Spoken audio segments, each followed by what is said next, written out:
is Forecast First, sponsored by Auto Owners Insurance. Simple human sense.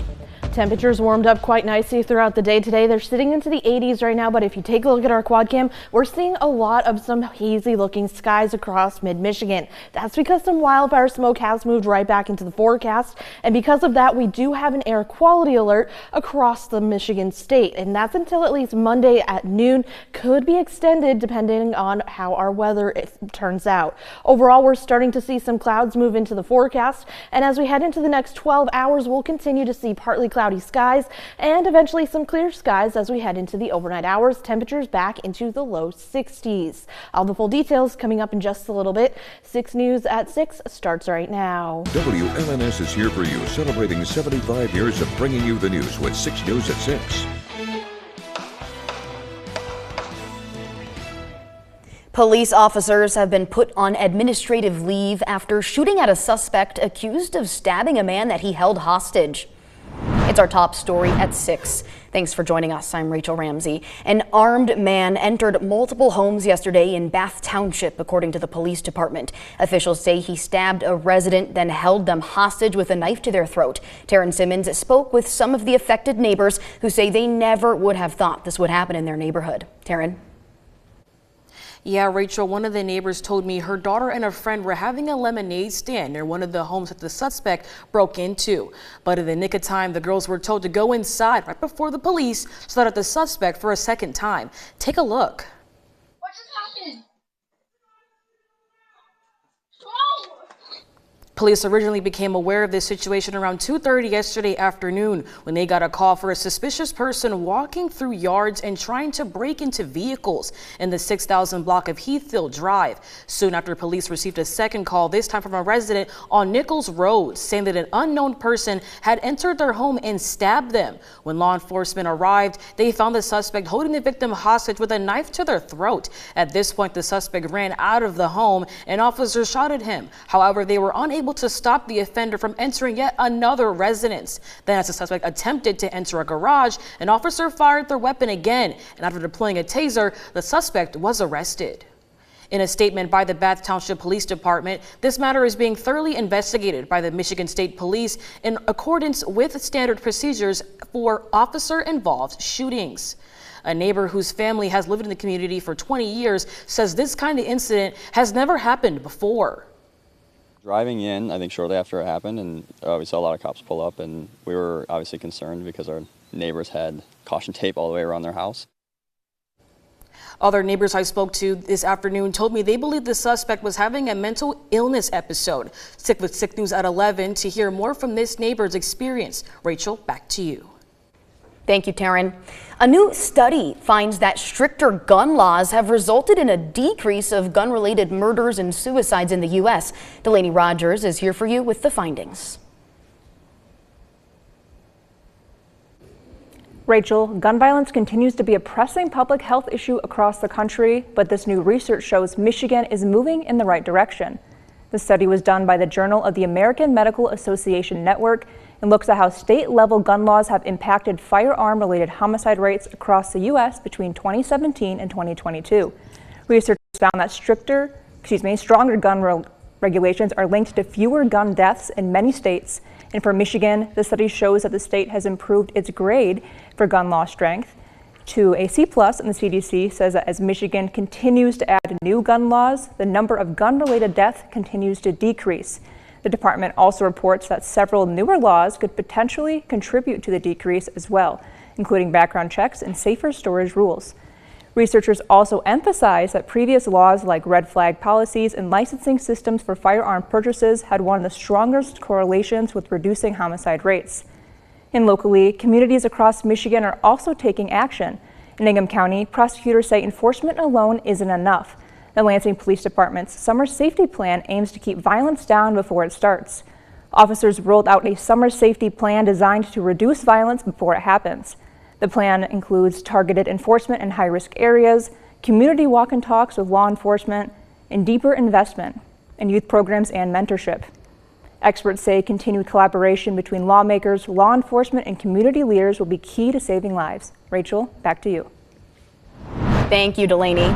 A woman is reflecting on her experience in the Texas floods. She was saved from a tree in the early parts of the catastrophic event. Sue Kalberg reports from Center Point, Texas. Millions of people around the world have watched the story of Devin Smith, who was rescued alive from that tree. Now, the people who helped make that happen say the rest of the story is even more amazing. From over there, it looked like she was a lot further below the big broken one, you know what I mean? She was just above that broken bridge. piece. She was just above it on that. Yeah. Carl Jeter and his son Josh returned to the spot where they heard Devin Smith screaming for her life just after daybreak on July 4th. Carl stepped onto his porch and heard the young woman who had just been jettisoned about 15 miles downstream. Now, though, Devin is out of the hospital. Devin, I think she's doing better. Emotionally, she's got a long road to go. It's going to be tough. Jeter says family members who came here to search for 5 family members who were also swept away have formed a new family. We've hugged, we've cried, we've embraced, and they want me to be a part of their life and want to be a part of my life, and I'm in. I'm good. The love, they say, is flowing more powerfully than the loss. It doesn't matter what color your skin is or what your religion is or whether you're red or blue or any of that. It's just people want to help people. And just when the river had started to clear, another storm upstream pushed a new wave of debris here. But the folks who live here say that doesn't matter. Whatever comes next, they know neighbors will work together to move forward. In Center Point, Sue Kalberg, KENS 5.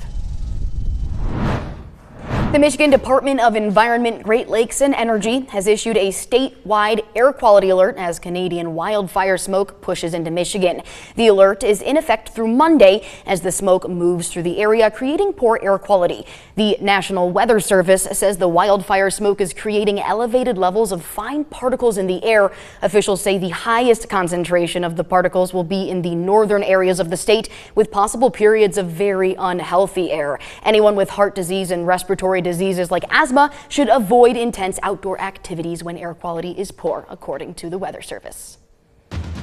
From Storm Tracker 6, this is Weather First, sponsored by Auto Owners Insurance. Simple human sense. I'll have a more in-depth look at that wildfire smoke and those alerts moving into the area for tonight and tomorrow. But let's first take a look at our picks on 6. Across the area, we're seeing a lot of some blooms across the area, some late summer blooms. This one is sent into us from Charlotte, and this is a picture of some bees pollinating on some bee balm in Charlotte, sent in by Carol Hartman. Again, we are seeing these very smoky conditions across the area, but if you would like your pictures sent in or featured every evening at 6 p.m., you can send it in at WLNS.com/share, and your picture could be featured on our news at 6. Back to our current alerts. We have an air quality alert until at least Tuesday at midnight, and that has been extended since the last time I checked. We're going to continue to see that wildfire smoke move into the area throughout the day, and that's all because of a high pressure system that's taking this smoke and bringing it with it as we head into the next couple of days. In fact, as you can see on our air quality index, a lot of these red dots are into parts of Wisconsin, the Upper Peninsula, and even into Upper Michigan. They were well over into the Minnesota area earlier this morning, so we're seeing that smoke making its way back into the forecast. So you'll notice that as you're heading outside. That's why the skies have a little bit of a milky look to them. We're looking at some hazy conditions in the McLaren Cam. Temperatures, though, are going to slowly start to improve and warm up over the next couple of days. Highs today, 84 degrees. Right now, 83 degrees after a low of 67 degrees this morning. Still seeing those hazy skies even into Grand Ledge, 83 degrees after a high of 85 and a low of 68. Still seeing those milky looking skies even into Jackson, 80 degrees after a high of 84. And we're also still seeing those mostly clear skies, but still having hazy looks to them as we head down into Hillsdale, 81 degrees after a high of 83 and a low of about 69 degrees. Satellite radar showing a little bit of some clouds moving in. That's ahead of our next weather system, which is that high pressure system, which is going to be slowly moving back into the forecast and bringing us some very calm and quiet weather over the next 48 hours.